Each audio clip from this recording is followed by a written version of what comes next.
Welcome to another episode of Head to Head, and Jesus Christ, is that one ugly fucking head? I mean, it's it not doesn't look that bad. I actually like the look of it. What Your do you think? headset's made a permanent dent in like the back. I mean, I have noticed that a little bit more since having it bald.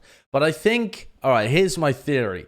That everyone's got a headset dent if they wear a headset like this that presses on the top, because it just forces you normally have some like fluid in your skin, right? And it just kind of pushes it out the way. Is this a new headset? No, it's the same headset. It just looks different. Really? It just looks different because I'm bald, man. You can just see it properly. It honestly looked new. I was like, wow, so did he get a new headset? Like, but it just looks.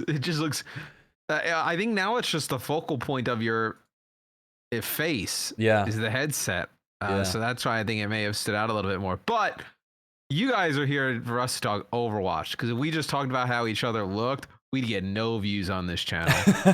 So we are here to talk about NYXL today. And the big answer, or question, we'll hopefully give you an answer, or we'll just give you fucking roundabout statements. Is Haksal the answer for NYXL? What do you think, Josh?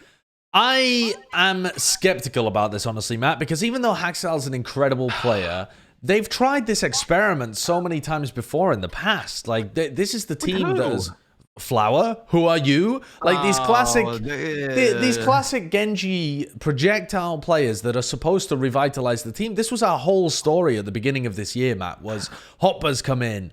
Who are you's available? This team's going to look a lot more aggressive. They haven't really.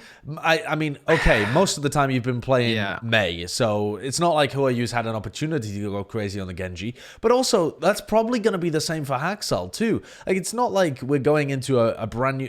Okay, Genji has had some buffs, but I don't think we're going back into a situation where Genji's going to be run frequently. Haksal is a different level of player, though. I mean, this is like arguably up there as like an MVP last year.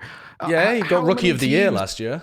Yeah, I mean, he got Rookie of the Year. He's been playing Overwatch professionally for like 5 years, pretty much. But all right.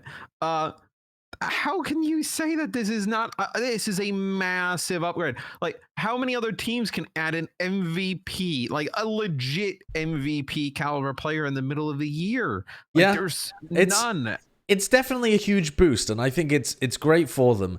But they have to use him effectively. Like, you can't just stick a player like Haksal in and then continue to play slowly and just watch him feed relentlessly. Like, that doesn't work. You know what I'm excited of the prospect for. So everyone like has been going crazy, like, oh my god, we can do Haksal and who are you, Haksal and Sabiobi.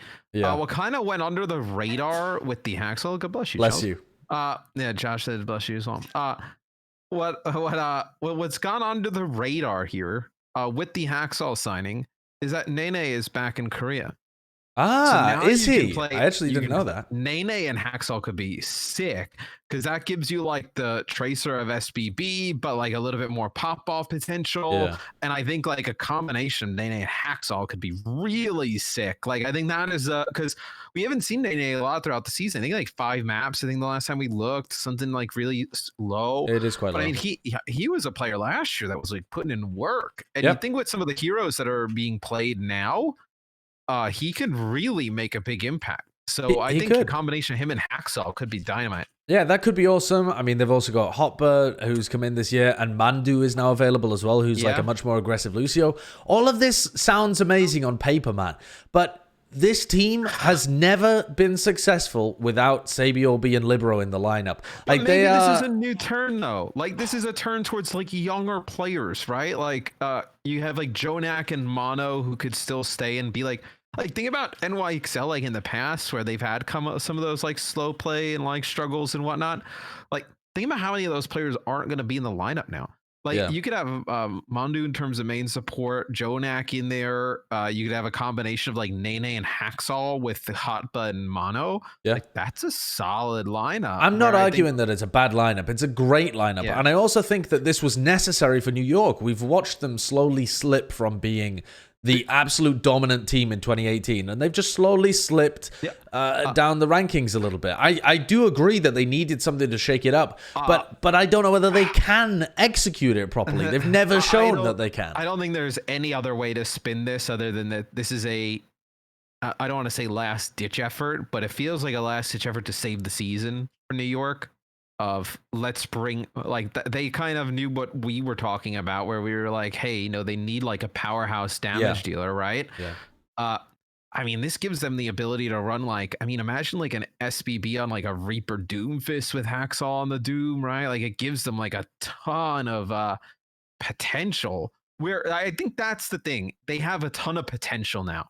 Like, do I think they have a fighting chance against a team like Shanghai with a Nene Haksal DPS duo and like Jonak and like Mondu? I think they have a better chance than what they had. Yeah, I agree with you. I think on paper that this does give them a better chance of being able to win the Asian division. On paper, do you think they could be better than Seoul? Yeah, I mean, on paper, I think they could be. I don't think they necessarily...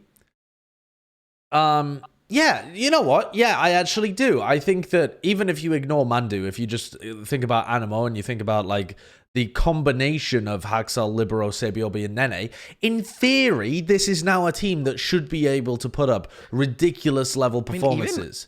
We've even seen Libero play hit scan at a good level too. Yeah, like, he has. Like people have kind of been like, "Oh my God, Haksal is going to take Libero's job." Like, I mean, Libero played some Widowmaker in season 1, and it wasn't bad. It was pretty good. Far and stuff. Like, so I don't think like ruling him out is completely. And my issue with this is never in theory, because New York, in theory, with Haksal being added, have a fantastic roster. My issue with it is, like, in practice, people need to buy into the system. That, like, this team now has all the pieces it needs to succeed. And there are no more excuses. Zero excuses. If New York still can't pull off an aggressive style with Haksal, he's not even like a young player like Who Are You is. Like, yeah, they're both really young, but Who Are You has always been in this New York system, and he doesn't have like the balls to change it, I think, you know, like he's always been a player that's kind of disrupted the system, but they've quashed it, right? They like benched him on a lunatic high. Haksal should be the system. Yes. Haksal has to come in here and use his reputation as being this elite level player to change the system around him. But I don't know. From my point of view, it seems like New York, even though they need to change their system, they seem like one of the least changeable teams in the league. They have always played this slow reactive style, and it has worked for them, and it continues to work for them. They're 10-3. They're just not going to see a championship with it, I think. So, I don't know. I think it's going to take some intense mental work for all of these players to change the way in which they play. That's why I'm thinking and I'm banking on that the addition of Haksal and then maybe having some of the younger players step up and take bigger roles in the team, like Amandu, like a Nene coming back, could force them to play at a fast speed, because that, I think, is where the game is going. This kind of fast, open, almost, I don't want to say ranked, but I almost do, like almost like it's like a puggy scrimmy style, like a puggy free flowy form of play. That's where the game is going, and I think you incorporate some of those young players.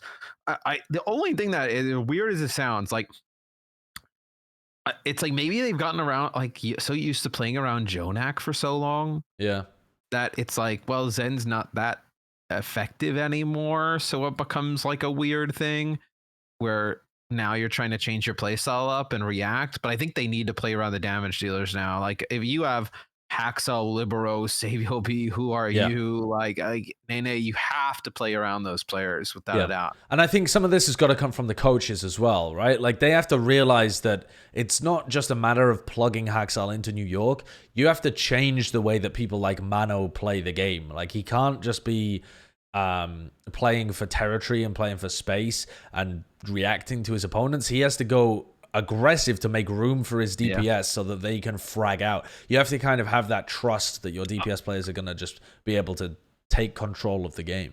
Where do you think they'll finish in the Asian region? I've got to be honest with you, even with the addition of Haksal, even though this looks so good on paper, I don't have enough faith to put them ahead of Shanghai or Seoul. Like, Even Seoul. Well, the Seoul Dynasty could just screw themselves, right? But if Seoul continue to perform like they did in the May Melee, where they are not just good at double shield, but they've also proven to be pretty decent at dive and rush as well. Like, if they're genuinely managed to keep that level up, yeah, I think they stay ahead of the New York Excelsior. Yeah. I just don't have enough faith in New York. Like, I think they're making all the right moves, but I don't know whether they're going to be able to genuinely change the playstyles of these players like Mano and like Sabiobi actually as well, who always has played quite a reserved playstyle. I almost view it as like, I think the worst they can possibly do probably in Asia is third now. Sure. Like, you never see them getting overtaken by Guangzhou or something. Guangzhou. Maybe Hangzhou. Hangzhou with like Architect. on the outside. I mean, maybe Hangzhou.